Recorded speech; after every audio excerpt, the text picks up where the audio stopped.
जी हसन, आपसे पूछना है कि ये जो अफेक्ट हुए थे लोग, वो सब फैक्ट्री के वर्कर्स थे जो हॉस्पिटल पहुंचाए गए थे, या ये आम लोग भी हुए थे जो हॉस्पिटल पहुंचे, या सिर्फ फैक्ट्री के वर्कर्स थे?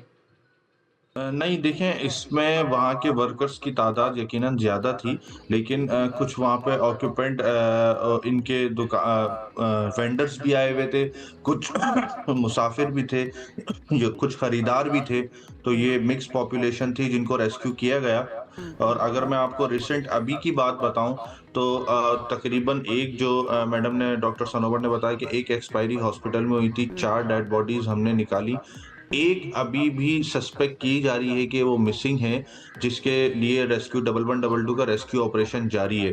तो ये बताने का मकसद ये है कि जैसे-जैसे लोगों को अपने लवाहिकीन मिल नहीं रहे उनको लिस्ट में हॉस्पिटल की, तो फिर वो वहाँ आ रहे हैं, जो मिसिंग हैं, जो लापता हैं, और वो फिर वहाँ एंट्री करा रहे हैं कि हमारा ये बंदा भी इस लोकेशन पे आया था कल, लेकिन स्टिल अभी तक उसकी कोई ट्रैकिंग नहीं मिली।